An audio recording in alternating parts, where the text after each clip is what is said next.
Welcome back, everybody. We are back. And as you can see, we upgraded to a beautiful new kitchen space. So we're going to make a lot of new dishes in this gorgeous new kitchen. So stay tuned for all the new content that will be dropping.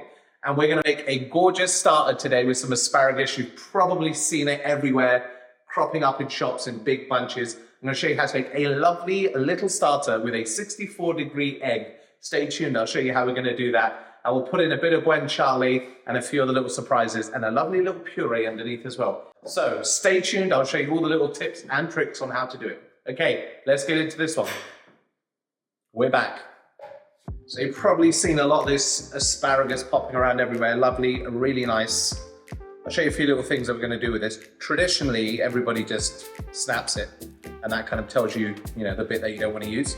But there's a lot there that you can still use. So I'll show you how to chop some of that up in a minute. We'll go through, prep some of this, and if you can't get this lovely guanciale, which is absolutely stunning, if you can't get hold of this stuff, you could use a bit of bacon or pancetta. Either would work really well. But if you can get this, trust me, that's what you're gonna want. So let's prep some of this up. So we're going to slice down one of the ends of the asparagus that we just chopped off until we get to the woody part. You can see it's a bit too fibrous at the end there. We don't want that. Set those kind of trimmings aside for the puree. Another way you can do it without snapping is just see the dark bit there until it gets a bit lighter. Snap that off, and then we're going to slice off a few more of these rounds until we get to the tender part. We need 200 grams of asparagus in total for this recipe.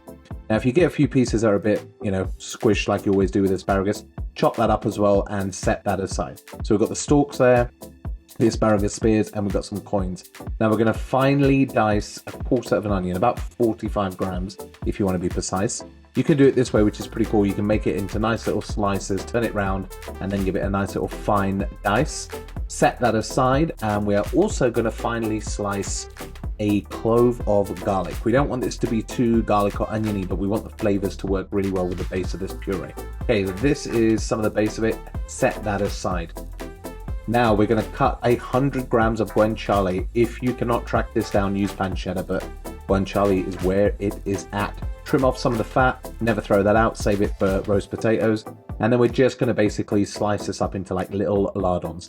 Next, we're going to get the mandolin and finally slice a few shavings of asparagus for our garnish. Be careful, use a guard if you're not confident with it. Any of the little first trims that go through like that, we're going to set that aside for puree. There's our garnish.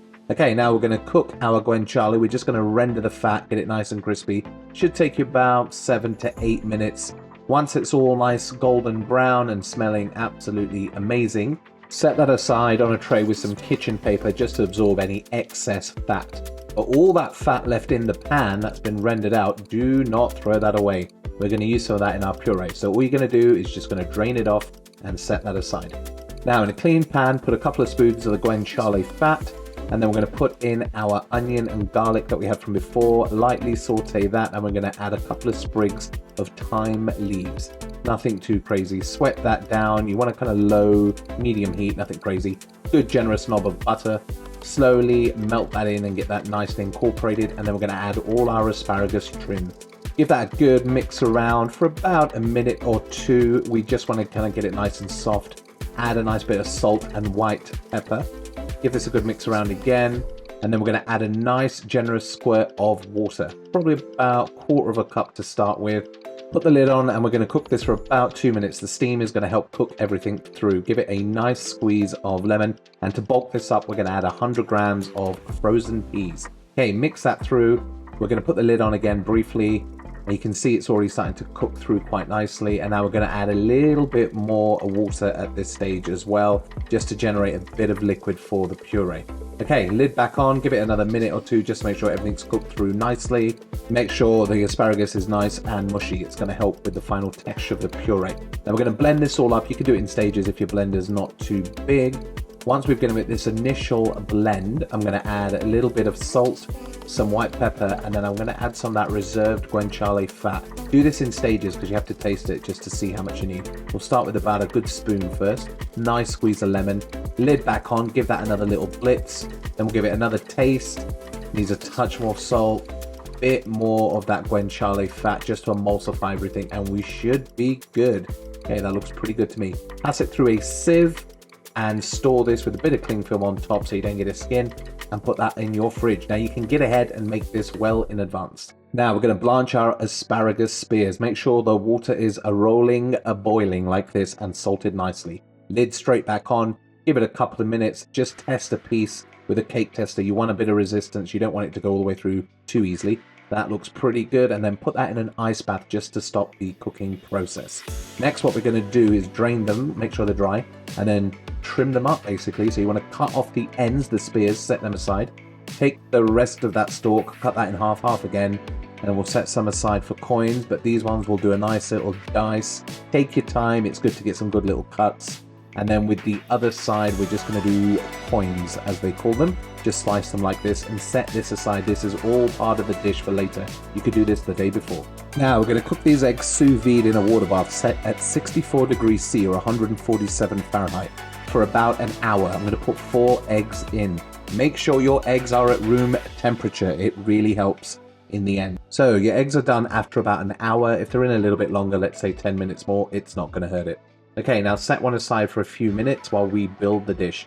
Put a couple of spoons of your blanched and chopped asparagus into a bowl, and then we're going to add a little bit of that guanciale, not too much, about a spoon and a half, and then put in a few of those asparagus spear tips, a little bit of salt, a little bit of white pepper, and then we're going to dress it with an emulsion of lemon juice and olive oil, about 2 parts lemon juice, 1 part extra virgin olive oil. Set that aside, and we're going to crack open our egg. If you've done it right, you should have a nice wibbly wobbly yolk, and some of the white will be runny. Don't worry if you lose a little bit, it's not all fully set. Okay, set that aside, get your bowl, warm up your puree, put a nice spoon of that into the middle, and then we're going to add in some of our dressed guanciale and blanched asparagus. Just put a few spoons around the puree. Presentation is a very nice thing indeed, so have a bit of fun with it. Grate over some comté over the top. If you don't have this cheese, you can use Parmesan. Comté is wonderful and nutty. Then carefully pick up your egg, put that into the middle of everything there. Very nice. Little pinch of salt and white pepper, as always. Season in layers. Spoon over a bit more of that marinated asparagus. Don't forget about the spear tips there as well. Put those in, bit of the guanciale, get your tweezers, chef it up a little bit. And then we're going to take the garnish that we did earlier, the asparagus, and add some pea shoots and a few other little microgreens. Put that emulsion over it again, gently mix that through, and just kind of dress it. A little bit of salt there, of course. And just dress the plate, let it kind of fall kind of where it will.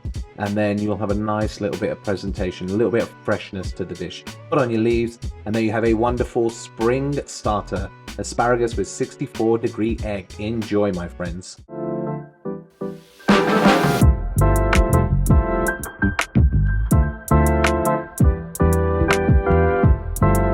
There we have our beautiful asparagus starter with our 64-degree poached egg. Well, it's not actually poached, it's sous vide. If you could not be bothered to do this, you could poach one, but it won't be the same, trust me. You will not get that custard-like texture. Okay, let's get into this. Ooh, looks good. So when you sous vide the egg, you can just see that texture. Look at it. It's almost like a gel. Unbelievable. Right, make sure you get a good spoonful of everything. Cheers.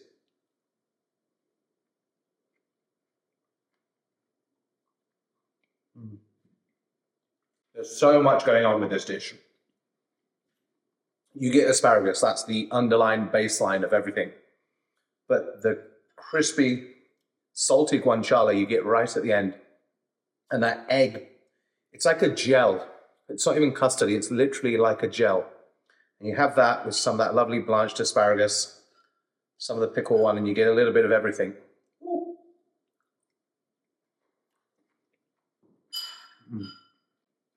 It's just so fresh. So many lovely flavors of spring going into summer. A real tribute to asparagus. This is a good little dish. You can make all the components ahead in advance and just do a little assembly. You can even do the eggs in advance and just give them a little dip and then crack them and serve them. Very nice indeed. So if you like content like this, please consider subscribing. It goes a long way to get our channel off the ground. Time to enjoy the rest of this, and I will see you all on the next one. Oh, and a big shout out to everybody that stuck around watching a bunch of the videos while I was on a bit of a break. Appreciate that. Moving is not easy. But we are here, so plenty more content to come. Okay, I'll see you all on the next one. Cheers.